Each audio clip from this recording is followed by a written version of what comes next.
léegi ma jël sama carte d'identité bindu ci xari deer mën ta ñàkk da ngeen di nelaw yeewu leen boog bàjjan ay da lakk na dëkk bi kon xanaa neex lii moom yëgoo leen ko woon xaar leen ma ñëw yëgal leen ko ma ne bàjjan Aïda Mbodj mi nga xamante ne moo yor DER délégation générale à l'entrepreneuriat rapide des femmes et des jeunes bàjjan Aïda xam nga lu mu def gis na ne tabaski gi metti na charge tabaski dafa metti mu ni yéen ñi nga xamante ni yéen la seen borom kër génn àdduna yéen ñi nga xamante ni yéen la seen loxo jotul seen ginnaaw yéen ñi nga xamante ni yéen a nekk dans des situations d'handicap ñii la visé ngir yombalal leen amum xar ci tabaski gi waaw ndax boo bëggee génne 150 000 kut ka kut dem jënd xar te dépense ndugg maa ngi lay xaar solo xale yaa ngi lay xaar leneen ak leneen mi ngi lay xaar bàjjan Aïda ni la mën naa la koo yombalal dafa nekk en collaboration ak benn promoteur bu nga xamante ne fépp fu antenne nekk ci Sénégal antenne DER danañ fa yóbbu ay xar yow boo waroon a jël 150 000 jënde ko xar bàjjan Aïda ni la comp ci tuut joxe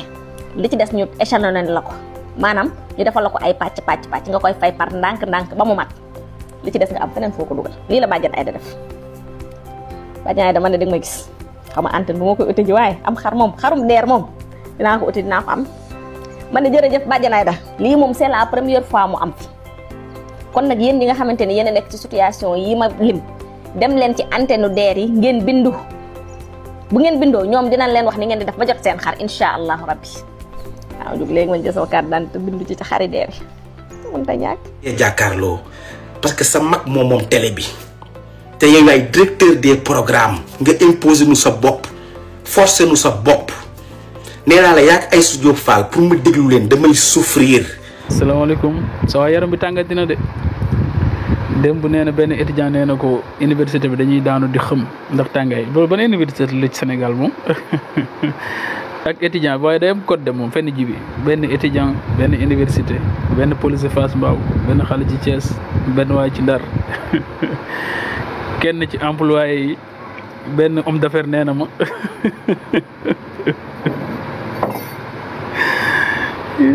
man nag nekkoon naa ci erreur pendant des années ji bi temps yi muy nekk 2STV ba ni muy demee TFM sortie bu ma mos a def presque seetaan naa ko à part pro man moom laa continuer ñu may seetaan quoi tellement que dama ko gëmoon li ma daan gëm ci moom yëpp yàlla ba nii la demee wóolu gi ma ko waroon wóolu yàlla na ma ko yàlla jéggal minutes yi ma perte ci daan ko seetaan itam yàlla na ma ko suñu borom jéggal kii moo mën a duul. ñëpp nañ ko war a defee ci loolu nguuru Sénégal ànd ceeg DER am solution bu am solo boo xamante ni trouvé nañ ko pour dimbali ñooñu noonu surtout nag am na ñoo xam ne dañ leen gën a ciblé mooy sénégalais yi nga xamante ni vraiment seen loxo jotul seen ginnaaw ñenn ñi nga xamante ni ay veuve lañ nga xamante ni peut-être seen jëkkër dafa génn àdduna bàyyi leen njaboot ak ñeneen ñi nga xamante ni peut-être ay handicapé lañ te chaque année dañoo war di jëndi xar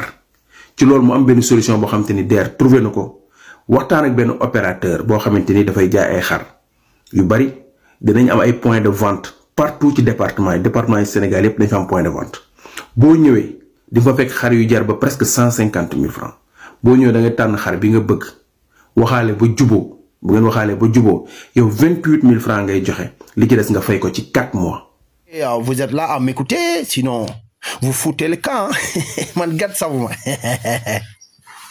gat dawaa saful xataraayu leen ci suuf ba dee am na ñeneen yéen a ngi bind mais seen vocal yi seen message nii gars yi lu ñu ko gis de man maa koy gis mais sax du ma leen tontuwaat parce que dama leen di bàyyi ci biir waa léegi ñu dem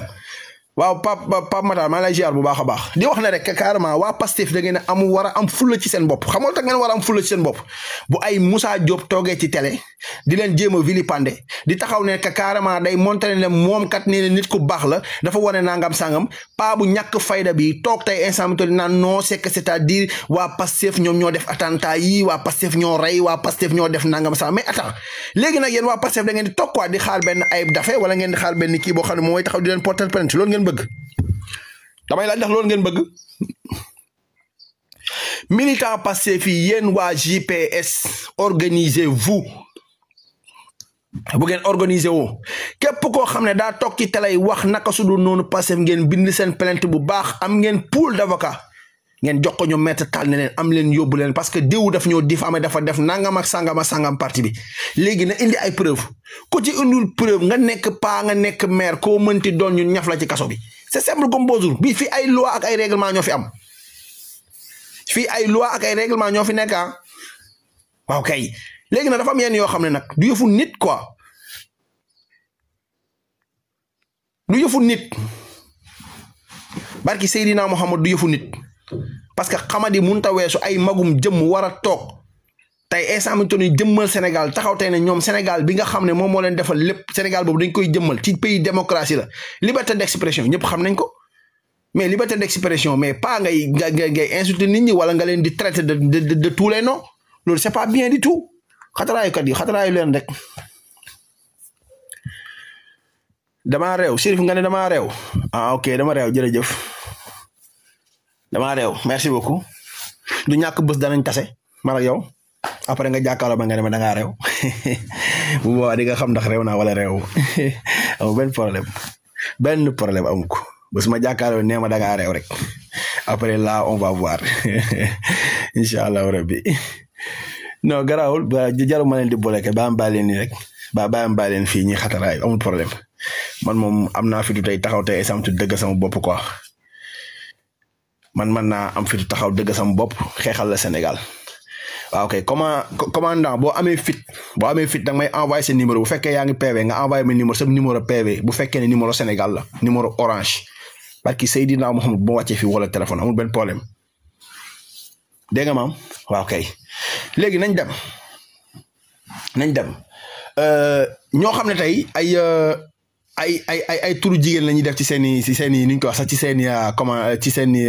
turu nu mu tudd sax ci seen i turu compte wala tey ay sàmmitoon ni ñuy làqatu ci ay ginnaaw compte di saaga moom ñooñu moom ay féministes laa leen jàppee amul benn problème ay féministes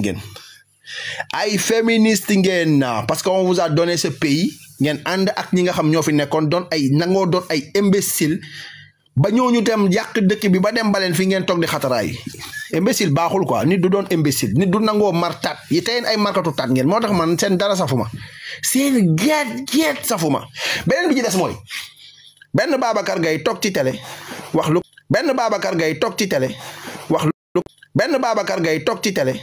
wax lu ko neex jël waa Pastef traité leen de tous les noms moo taxit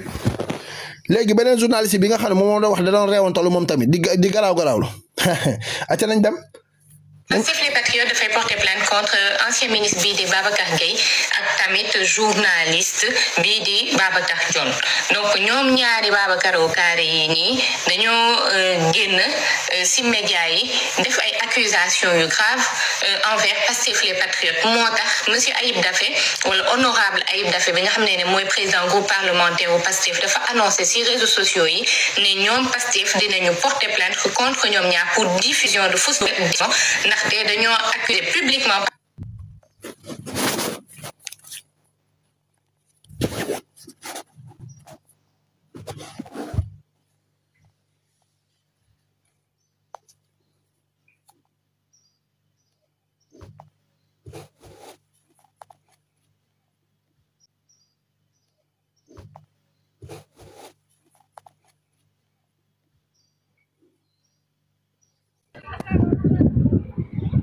yow da nga def sa live nit ñi ñëw di commenter di jox seen avis ngay menacer man su ma la joxee sama numéro boo ma woowee alors loo may jox ma ko directement wala léegi en direct man am naa droit nga def live non déglu ma rek non am nga droit de déglu ma yegguy foofu waxuma la am nga droit de dag maa wax ci suuf di ma saaga boo commenter lu la neex bu la neex nga wax ko mais boo ma saaga ma wax li ma la mais dama ne jox ma ko en direct nii ma appel la léegi bu fekkee yaa ngi Dakar nga wax ne ma yaa ngi fii ci Dakar barki Seydina Mouhamadou ma fay sama live barki Cheikhou Tidiane pour lan ma nokku la ñëw ba fekk la fi nga toog ma nokku la pourquoi pour ma ñëw fekk la fi nga nekk parce que damaa commenté ci sa live nga nokku dama sa yoon amuloo fi wax demal parti bi di Pastef sans sikki sàkk sans wiiri sans sax def ay la forme ak yooyu noonu ne dañoo def ay assassinat ay meurtre maanaam dañoo rey ay nit ba pare dañoo def ay acte de barbarie xam nañu koy waxee ci olof léegi Babacar Gaye moom mooy kan ba war a wax ne ko waa Pastef dañoo def ay meurtre dégg ngeen loolu waa Pastef dañoo rey ay nit léegi gaa yi toog militants yi toog ba Ayib Daffé ba Ayib Daffé laa la wax di taxaw te instant ne moom day porter plainte parce que merci comédiens yi dañu am xel joxe hélas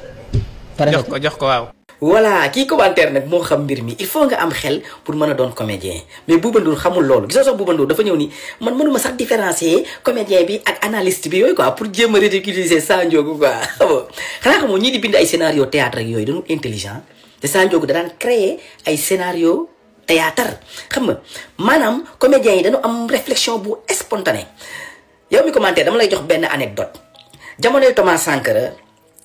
artistes yi foofu Burkina Faso tey bu doon Sénégal rek ma ni Serrano fecckat yeeg waykat yeeg théâtre kat yi dañ doon dem Côte d'Ivoire pour jouer fa spectacle mais benn comédien moom moo jiite woon délégation bi moo doon chef bi quoi bi nu demee def seen spectacle ba pare Houphouët-Boigny da leen jox xaalis bi nu ñibbisee léegi Thomas Sankara laaj leen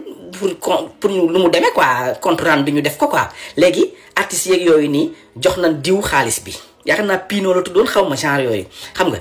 mais waa ji indiwul xaalis bi xam nga ñoom Thomas Sankara ñoom duñu badin ci argent bu nit ñi bokk alalu mbooloo wala ngay détourné ak yooyu Thomas Sankara comme Sonko la meloon Thomas Sankara daal di convoqué comédien bi palais xam nga bi mu ñëwee mu toog salle d'attente di xaar mais Thomas Sankara moo ko tey di dugg ci bureau yi di génn di ko romb bàyyi ko fa ay heure comédien bi dem ba sonn nag pour wala dinu intelligent yi les comédiens foofu nag mu xalaat Thomas Sankara da ko romb rek mu ni ko waa président boobu ba tey yaa ngi ma bàyyi fii ma toog sonn naan tamit bu fekkee xaalis bi la man ba ma dalee def comédie ba léegi mosuma am kër xaalis bi dama ci commencé fondement tabax ci kër foofu Thomas Sankara mënul résister dafa xataay toj reetaan xam nga daal ni ko waa grand frère kaay daal koy woo ci bureau bi daal koy baal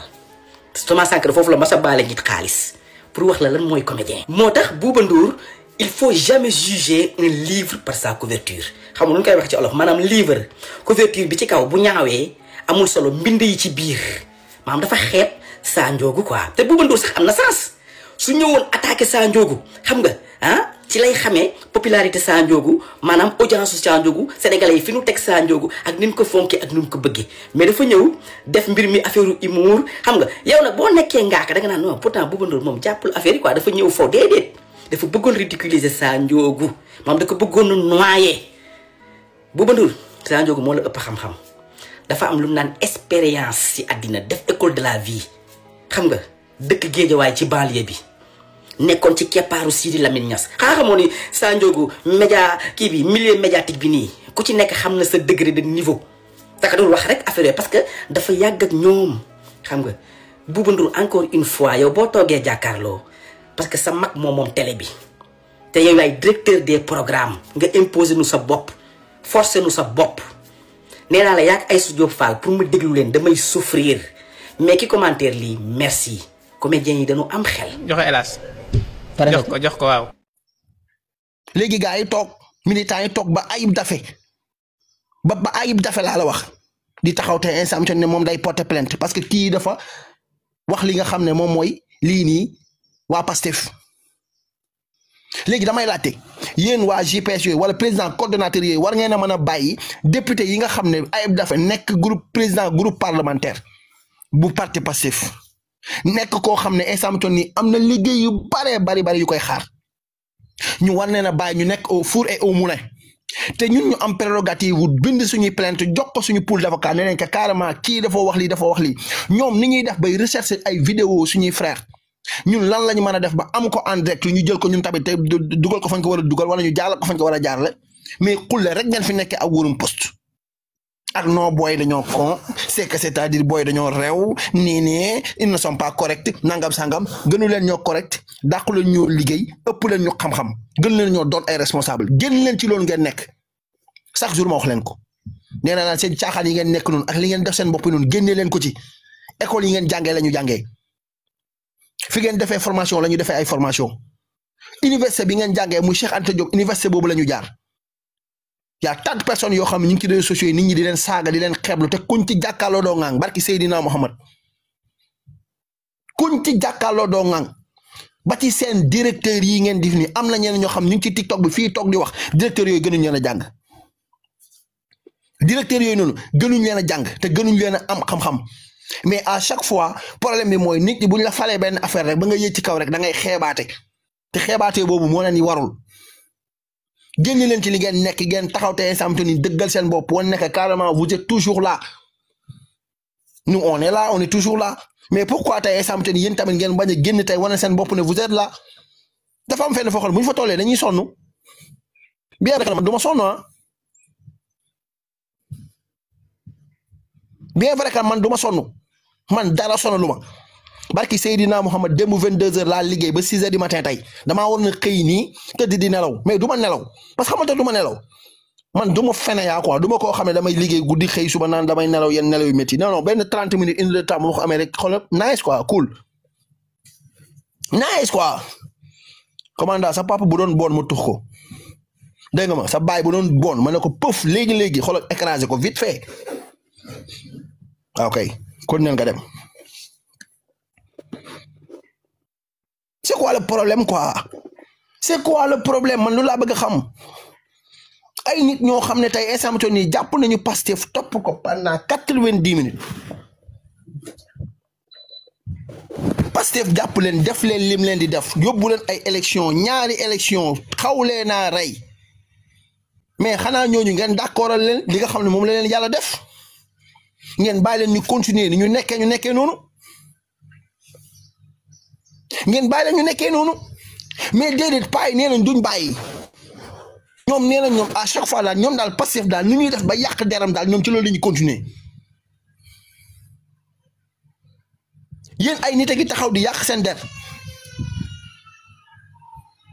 yéen ay nit a ngi taxaw di yàq seen der di yàq seen deri leader yéen ñun ñoo doon génn di xeex di taxaw te exemple ne non à cette injustice là que Macky Sall yi nga xam moom la doon teg Sénégalais yi ñëpp taxaw tey exemple dëggal seen bopp ba tey exemple ni Pastef nekk fi mu nekk ba son excellence Bassirou Diomaye Diakhar Faye jël li muy jël war a yor liggéey bu am solo war a am liggéey bu am solo bu mu war a def léegi yéen GPS yooyu noonu nga xam ne am na ay coordonnateur am na ay secrétaire am na ay membre simple am na lépp ngeen am 4 membres Pastef bu benn nit jógee dal ci kaw Pastef nga gis ko war ngaa mën a dem porter ji plainte xam nga fa nga war a jaar pour bind plainte boobu am na ñoo ko war a jox nga jox leen ko ñu dem dëggal li nga xam moom la ñuy wax borom Sweet Beauté bi de moo jiite sa ndey jiite sa baay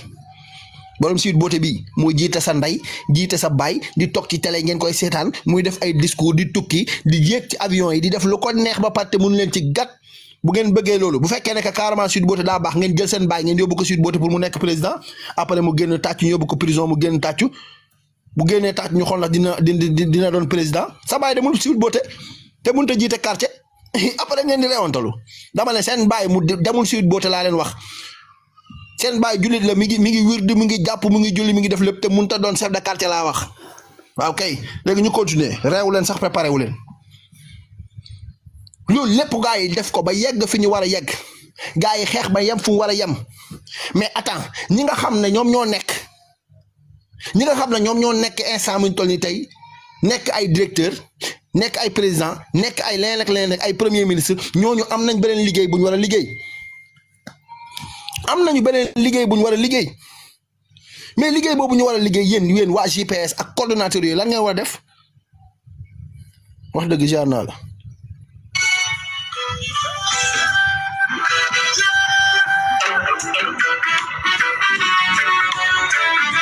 waaw kay pour ñuy wax ne damay tux yàmbaa gis ngeen ay samay règle laay laal dóor samay joint après toog jàpp sama ñaamboo dégg ngeen te nee naa la aussi tamit bu fekkee ne Ousmane Sonko Adji Sarr jël sa baay nga jox ko ku mel ne Adji Sarr pour mu nekk président de la République kay loolu baax na loolu kay di wax na jël sa baay mu nekk li nga xam ne moom mu dem Sweet Beauté benn après mu def li nga xam ne moom moo nekk am gel bu mel ne Adji Sarr wala jabal ju mel ne Adji Sarr ñu xool na sa baay dina dem doon chef de quartier sa papa mënut a doon chef de quartier après ngay xas koo xam ne nee nga Sweet Beauté la dem séeri Adji Sarr la ñun d'accord nañ waa amul problème mais séeri Adji Sarr boobu noonu ak nga ne moo dem Sweet Beauté moo jiite sa ndey jiite sa baay te dee nga sa baay ko gën a baax ata nañ dem te sa baay xam naa ne jàngul alxuraan mooy paa yi nga xam ne ñu toog ci bopp koñ bi rek nekk ci massa waay massa te après ci kanam nag nga jafandu ci mbay dégg nga ndax doo fi waxati waaw kay léegi Ayib Daffé man dama warta d'accord te instant ne Ayib Daffé ñëw ne day porter plainte déedéet gëwuma loolu man phrase bi ma ko déggee kii wax ko dama xaw a am lu ma métti. accusations graves envers Pastef les Patriotes. Pastef les Patriotes dafay porter plainte contre ancien ministre bii di Babacar Gueye ak tamit journaliste bii di Babacar Dione donc ñoom ñaari Babacar. waa léegi lan mooy lan ngay xoole ba kii yàlla di ko def muy jiite àddina te sa baay war a ñëw jiite àddina moom mi xam sa baay baax sa baay baaxul nag léegi sa baay baaxul ñun lu si ñoon sa baay baaxul moo tax jiit moom sa baay baax na jiite wut dara léegi ñi seen baay baaxul ne ñuy jiite di ngeen muñ de massa karo kaare yi nii dañoo génn si média yi def ay accusations yu grave envers Pastef les Patriotes moo tax monsieur Ayib Daffé wala honorable Ayib Daffé bi nga xam ne mooy président groupe parlementaire bu Pastef dafa annoncé si réseaux sociaux yi ne ñoom Pastef dinañu porter plainte contre ñoom ñaar pour diffusion de fausses nouvelles ak diffamation ndaxte dañoo accuser publiquement parti bi di Pastef sans sikki sàkk sans wiiri wiiri sans sax def ay la forme ak yooyu noonu. léegi lan moo war a tax yéen ñi nga xam ne yéen a nekk coordonnateurs yi yéen ñi nga xam ne yéen a nekk responsable cellules yi lan moo war a tax que jël leen seen responsabilité ngeen xam ne Babacar Gueye mi yéen ak moom a yéen ay citoyens simple ngeen nekk ay membre Pastef mu accuser leen que carrément ne yéen da ngeen a def ay meurtre yéen da ngeen a def ay acte de barbarie diffamer ñu wax ñu lu ko neex ñun ñu xam ko par toog fu ñu toog di xulle war a nekk ñoo xam ne ay téléspectateurs la ñuy toogee quoi bu ñu wootee rassemblement nag ngeen di siisante ku ci nekk dem di xataraay di xool naka lay def ba féetu ci kanam ba gis Ousmane Sonko di xataraay ba xool nan lay def ba jege DG yi mais yéen njëriñ bi ngeen war a amal parti bi barki Seydina Mohamed ni ko sympathisants yi amalee sympathisants yi niñ amalee njëriñ parti bi barki alxuraanu karim amale leen ko parti bi noonu nañ waxante dëgg la yàlla bëgg il faut que ngeen di poser ay actes di wane ne yéen vous êtes présent on est là on soutient ce gouvernement ñu nekk ay nit ñoo xamante ne instant nii dañuy taxaw def leen lan protéger leen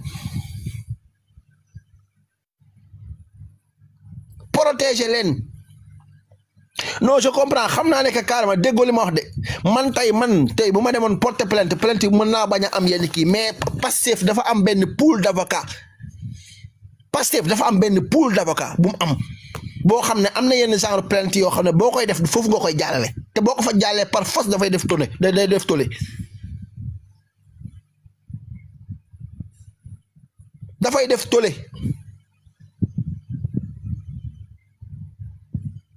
léegi nag ñii nii bu ñu génnee taxaw ci télé bi def seen li ñuy def mais waa Pastef wala JPS war nañoo mën a génn ñoom taxaw def lan def li nga xam ne moom mooy seen conférence de presse woote seen conférence de presse xamal ne ça suffit doy na c'est fini doy na abaana parce que Ousmane Sonko bu demee ba taxaw fi nga xam ne mooy ci hémicycle ba bu demee ba taxaw ci hémicycle bi ne instant bi ñu toll nii amatul tolérance zéro tolérance la wax ñun waruñu woon a xaar Ousmane Sonko di wax naan zéro tolérance déedéet waruñu ko woon a xaar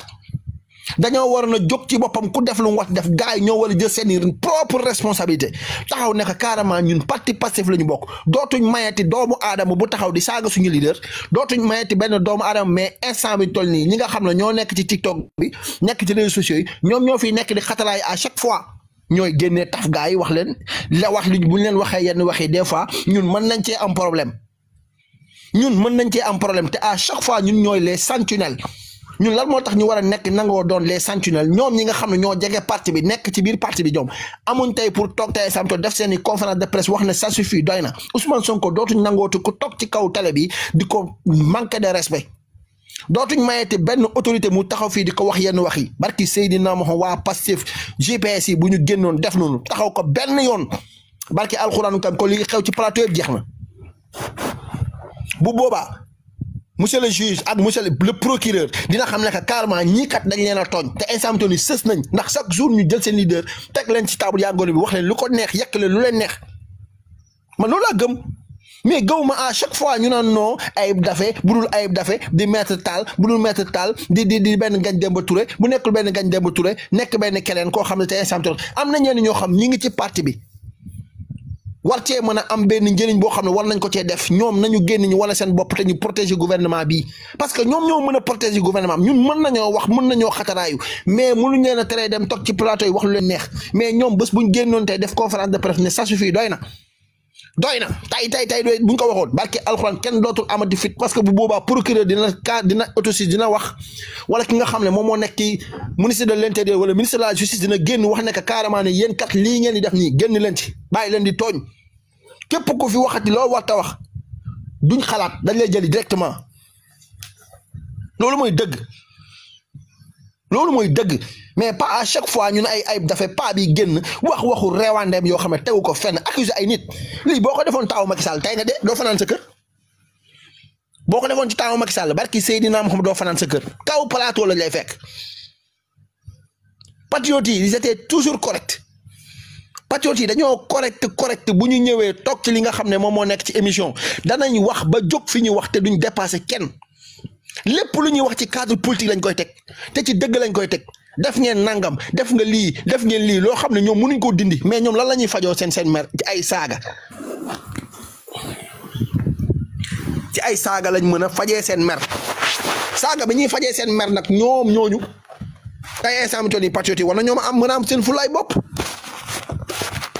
pas bu fi génn ci wax loo war parce que instant yi ñoom dañoo bëgg a ñëw ci game politique bi taxaw fi nekk fi di wax lu leen neex patriote yi toog fuñ toog te seen i loxo noppi.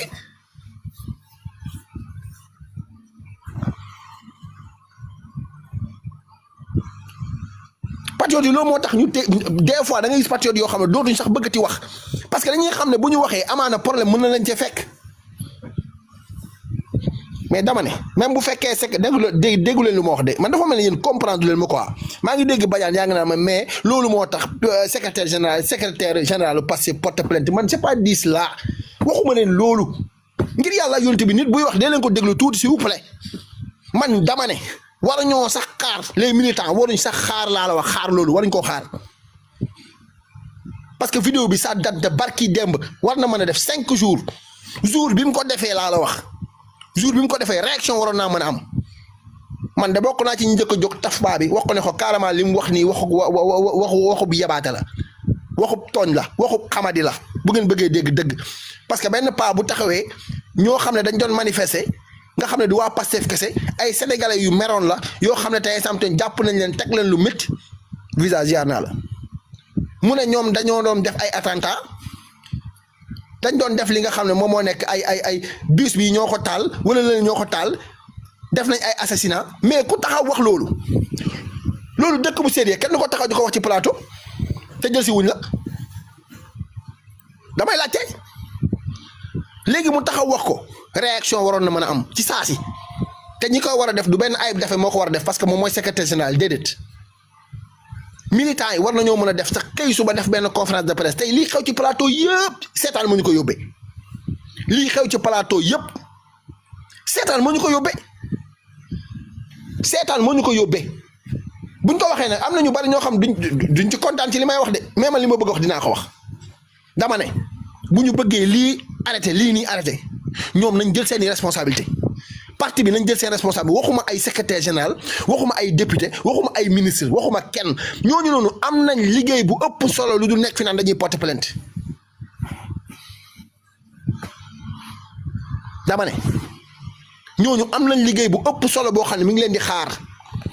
député yi bu leen fàtte ne liggéey bi nga xam ne moom la ñuy def xanaa xamul ne député ñoo ëpp liggéey Sénégal ci gouvernement bi député yi ñoo ci ëpp liggéey barki démb gi nii groupe parlementaire bu Pastef jiite par Ayib Daffé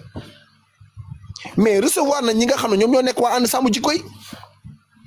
waa ànd sàmm jikko yi lan lañ wax waa ànd sàmm jikko yi wax ju rafet la ñu wax te xam nañu waa ànd sàmm jikko yi bu gaa yi waxoon lenn loo xam ne rek ay ñiixi jaaxa la wala tey ñu ne duñ criminaliser li nga xam ne mooy homosexualité mais doo ngeen doy parce que bu ñu génnee dañuy def conférence de presse gaa yi danañ tiire ci parti bi ba bëgg a dee. am na ñenn ñoo xam bëgg nañu parti bi mais bëgguñu Ousmane Sonko am na ñenn ñoo xam tey samedi Ousmane Sonko ça leur dérange yéen loolu ngeen mënta comprendre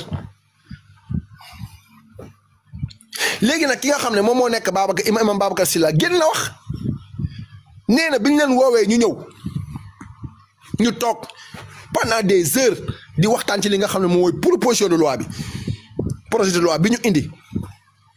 ay dafa député yi nga xam ne mooy député Pastef bi dañoo toog di ko càmbar càmbar ko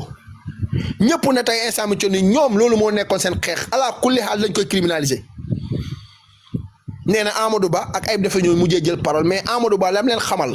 déglu leen li ma leen wax bu baax a baax déglu leen li wax ne Amadou Ba loolu la wax Amadou Ba ne leen ci projet de loi bi ngeen indi nii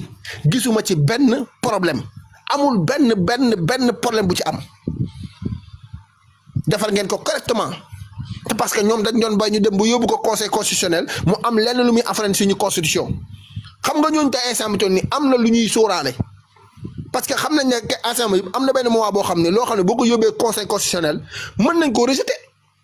parce que dëppoowul ak li nga xam ne mooy charte ndey réew mi parce que de quoi l'on puisse dire am na leen loo xam ne charte ndey réew mi aaye wu ko benn loi protégé wu ko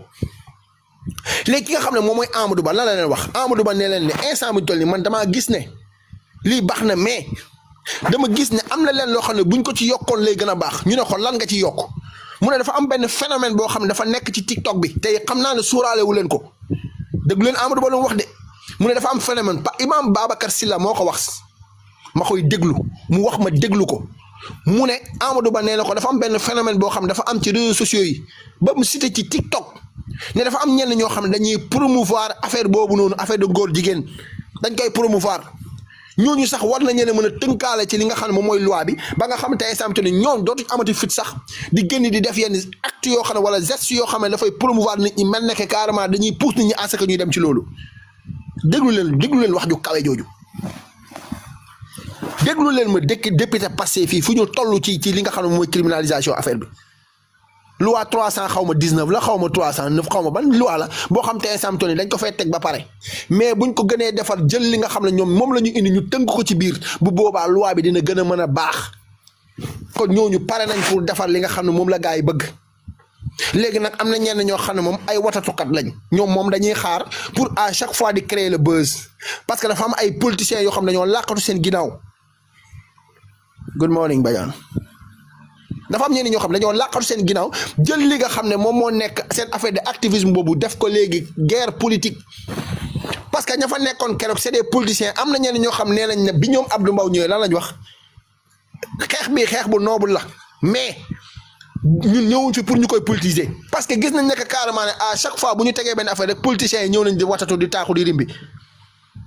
ñoo xam ne démb ñoom ñoo bañoon projet de loi boobu dugg à l'Assemblée nationale tey ñoom ñoo wujjee ñëw nekk carrément dañuy ñëw di accompagner benn naafeq bu Karim boo xam ne xamul fu muy wér tànkam réew na xamadina amul xam-xam amul jàng bi amul éthique bi gat amu ko lu dul teg vide la ndax réewande mënut a weesu nga jàkkaarloog un commandant gendarmerie mu taxaw sa wet xaw ma colonel gendarmerie la xaw ma commandant gendarmerie xaw ma lu mu doon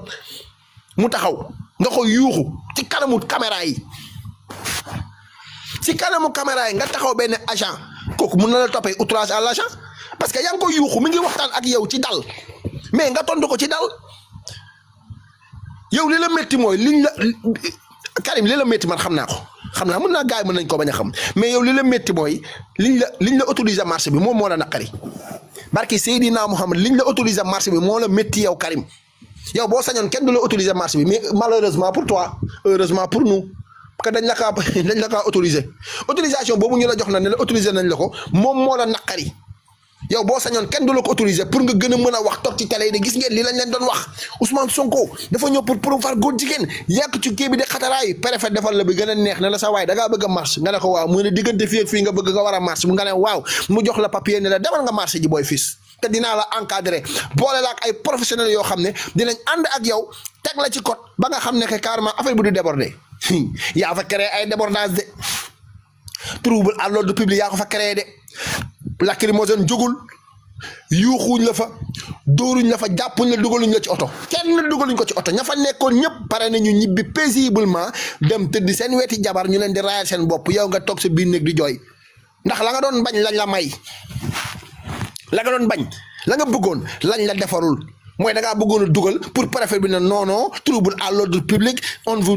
autorise pas ce marche nangam sangam nga mer yuuxu dem ci télé yi toog am temps d'antenne bu doy waa Sen TV woo la fee pare waa TFM woo la fële pare beneen télé bi woo la fële nga dem di xataraayu foofu noonu Sénégal yëpp ne Karim mi ngi wax dëgg nag parce que Karim instant mi toll nii nee na dafa dugal pour marche amul lenn lu war a tax te instant ñu bañ ko autoriser marche bi fi gouvernement bi toogee ba tey mus leen a bañal benn marche.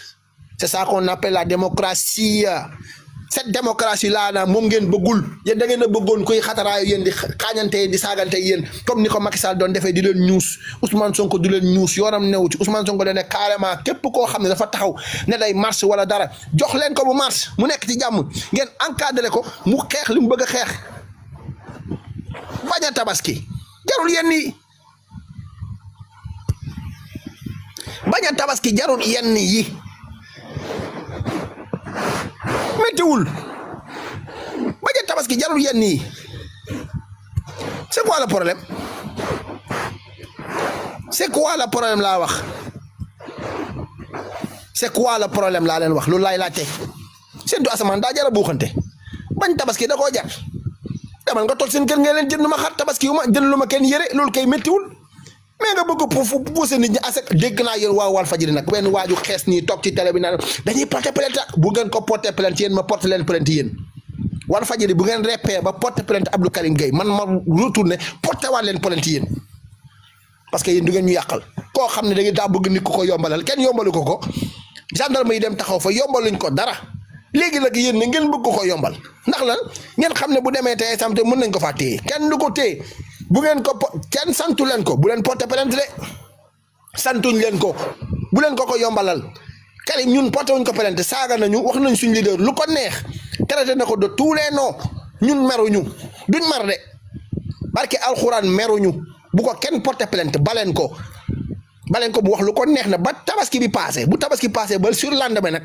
ba ñëpp reprendre bu leen neexee pose ba plainte leen ko waaye bu leen ko plainte instant bi ñu toll nii de dimbale leen ma rek dimbale leen ma fii sabilillah ngir yàlla ak yonent bi bu leen porter plainte Karim bu leen ko aaye plateau yi bàyyi leen ko mu wax Ousmane tànk xam lul monsieur le procureur tey moom damay wax ak yow dimbale ma ngir yàlla ak yonent bi rek monsieur le procureur yow nekkal ma ci sàcc yi rek sàcc yi nekkal ma ci ñooñu rek ngir yàlla ak yonent bi ñi nga xam dañoo dóor xaalis jàmbur ak waa ji doon wax ne sama dàllu sëriñ a gën ñëpp moom wat nañ ko nel instant mi tolli brise maire baa ngi koy laalu neex merci monsieur le procureur yow nga ne yow sa dàllu sëriñ moo gën yàlla yàlla jël ci mindaafonam gi kenn la ci jël ci mindaafonam yi kenn la ci jël muy monsieur le procureur ne ko yaral ma kooku monsieur le procureur jàppale wala nel bu baax brise de mer bi di la laal nga ñëw ñu jàkkaarloog juge bi say taalibe xàmmee wuñ la sa sëriñ ñëw booy de xataraay di yëkkati ay dàll ak yooyu gaale ne fii fa la ngeen di toog aja dama la ngeen toogi na le barki Seydina Mohamed policiers yi professionnel fii yéen ñëpp a fi am au même pied d'égalité ñëpp ñu toog ci fee kee mooy seen chef mooy kële na la ñu naan monsieur le juge le grand jury le procureur il est à côté gauche ou droite fu ko neex mu toog ñaar ñooñu ñoo fii wax kenn lañ may mu wax mooy ki nga xam ne moom mooy le concerné moo def délai bi ak avocat yi koy teewal ak yeneen avocat wu parti beneen bi ñooñu lañ mañ mu wax yéen waa public bi tëj leen seen gémmiñ ñi ngeen noppi ku fi tur yuuxu ñu génne la ca biti policiers yi taxaw nag waaw kay foofu nag foofu la yàlla di wanee dooleem foofu la leen yàlla wanee dooleem ne leen ko carrément yéen da ngeen di caaxaan parewu leen man mi jël ci sama mindaafon yi ñaari nit jox leen doole joo xam ne yéen instant bi yéen mënatu leen ko am te yéen a wax ne que seen dàll sëriñ moo ma gën te man maa bind ñaar ñooñu ngeen jàkkaarloo mooy kan muy juge bu mag bi nga xam ne mooy joxe verdict bi ak procureur bi nga xam ne moom mooy def charge bi waaw kay ñaar ñooñu ñoo teewal yàlla foofu ñaar ñooñu ñoo fa teewal yàlla wan leen que carrément la yéen kat ay caaxaankat ngeen waa jaa ngi nii ak rasay rafeti toog xataraayu sama dàllu sëriñ moo gën ñëpp wax lu la saf après nga yaakaar ne tey instant bi di nga ci génne noonu munu yomb mi ngi nii waaye boo yëgoon yow sa rasa yi doo ko fa yóbbaale boo yëgoon rasa yi doo ko fa yóbbaale nekk fu njuñ yaakaar na yaa moom nit ñi jàpp di xas nit ñi di saaga yàlla di saaga yonent bi di ko wax lu la saf lu la neex après wëlbatik na di nga nekk ci jàmm après après dem toog na ne yow yaay xoolal boo fa demee barki alxuraanu karim njël ak lépp doo ko fa takk dañ lay wat ba nga baax jàppale dugal la teg la nga jàkkaarloo ñi nga war a jàkkaarloo ñooñu teg la ci yoon war na nekk carrément dëkk bi dafa am yoon waaw kay yaru rek ñi fi nekk na di xataraay nañ ay ànd sàmmi nangam xanaa déggu leen woon kii li mu wax lan moo taxoon defoon leen conférence de presse yow Abdou Karim naa fekk yoo yaay bi nga wax ne yàlla ngay teewal lan moo tax déggoo kii li mu wax te dégg nga ko mais ñoru la anti prison sëriñ bi da koo jox sëriñ bi jox ko dara sëriñ bi da bu ko joxoon anti prison bu sàggoon sa sëriñ bi ñoom ñaare àndandoo dem ci biir yéen a bëri caaxaan léegi Abdou Karim dama lay laaj route ziana la bu baax man ndax maa ngi wax ba léegi ndax yow yaa ngi déglu ba léegi la commandante xaw ma la combattante xaw ma yow yaa ngi déglu ba tey man maa ngi wax ba tey waaye yow tamit yaa ngi déglu ba tey de waaw da ngeen a bëri caaxaan balaa maa dee ñu naan noo jikkoy Sénégal nangam sangam nit daal mooy taxaw saaga yàlla wax yàlla lu ko neex après dara du ko ci fekk parce que yàlla amu fi pap amu fi yaay amu fi doom yàlla amu fi doom amu fi jarbaat amu fi dara boo xam ne mën na ko xeexal déedéet mais am na fi procureur bu ko fi toogal am na juge bu ko fi toogal war ki alxuraanu karim procureur aka gaaw a autosaisiru defoo lu yoon mu ne woo leen ma kooku parce que kii man maa fi représenté dëkk bi ak population sénégalaise bi léegi nag moom mooy taxaw di wax na nii nangam te xamul ne man ci laa bokk kaay wuy si ma nga ñëw toog mooy la yow li nga wax foo ko teg ngay xama ko ximaliku mu wax la lim lay wax après nga dem delluwaate yuuf ba mu wat na nel bu set bala nga toog di xulle léegi boo demee nag ñu xool nag léegi nag bu fekkee sa dàll sëriñ moo gën yàlla boo génnee prison waxal ne dàll sëriñ bi defal ma sama rasey gaaw mu guddaat balaa 30 secondes wala 30 minutes waaw ku bëgg a dem Seras rek defal courant loolu moom amul benn problème Seras moom ku bëgg a dem rek defal courant après nga dem benn mu jeex waaw ay caaxaan kat ngeen da ngeen a bëri caaxaan ngeen jàppee Sénégal daal benn dëkk boo xam ne lu waay neex def lu waay neex wax après léegi daal ngeen toog jàpp seen jàmbur léegi nag benn Babacar Gaye toog accusé waa Pastef yëpp nekk carrément waa Pastef dañoo def léegi li bañ toog ba tey instant bi toll ki nga xam ne moom moo nekk ayib dafa di porter plainte man d'accord ma loolu man maa leen ko wax yéen membre Pastef yi yéen ñi nga xam ne yéen a nekk GPS yi def leen seen liggéey bàyyi leen ayib dafa mu liggéey correctement parce que dafa jiite lu ngand moo jiite groupe parlementaire Pastef am na liggéey bu koy xaar Ousmane Sonko am na liggéey bu koy xaar bu ñu demee ba son excellence Bassirou Diomaye Diakhar Faye ne yéen a war a teg pression li nga xam ne mooy justice parce que yéen a am droit bi ndax yéen ay population bi ana ñi nga xam ne ñoom la ñuy torturer ana ñi nga xam ñoom la ñuy roy seen i doom ana ñi nga xam ne am na ñi nga xam ne du ngeen bind seen i plainte yi baax ut seen avocat yi baax jébbal leen ko pour ñu mën a accélérer la cadence buñ ko deful ñii dañuy continuer di def li ñuy def di continuer di wax li ñuy wax parce que paa bu toll nii am na yenn kaddu yoo xam ne war ngaa rusa toog ci télé di ko wax un ancien ministre parce que ay politiciens ngeen moo tax ngeen toog di wax lu leen neex yaakaar ne mu ngeen ci génnee noonu ma gis benn Moussa Diop boo xam ne temps yi moom dafa bëgg a taxawee taxawaayu Iblis mooy que moom day taxaw te sam ne dafay jaxase ay nit jël ay photo booy passé fii di ko teg ci internet bi xew xanaa gisoo yeneen booy nekk Benno Bokk Yaakaar di saaga Ousmane Sonko guddeeg bëccëg am na ñoo xam ne ñu ngi ci live bi fii nii di saaga Ousmane Sonko di ko wax lu ko neex maa ngi capturé seen i kii te seen loolu yëpp dinaa ko yóbbu barki Seydina Muhammad yéen ñëpp xam naa seen i compte barki alxuraanu karim ku ci yaakaar ne boo saaga xaw ma sa compte yaa ngi nax sa bopp yéen xanaa xamul leen faux compte amul damay dégg nag des fois ngeen utiliser mooy ay expression gars yi kap yéen da ngeen a yaakaar ne faux compte daa am faux compte amul day fekk ne man maa koy bëgg a bañ a gis maa koy bañ a bëgg a gis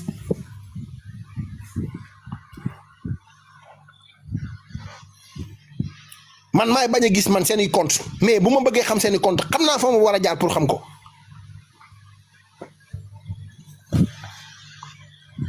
man Chérif yow ama leen lu ma lay wax xam nga tax amu lu ma lay wax yow nee nga man sa voisin la loolu nga wax de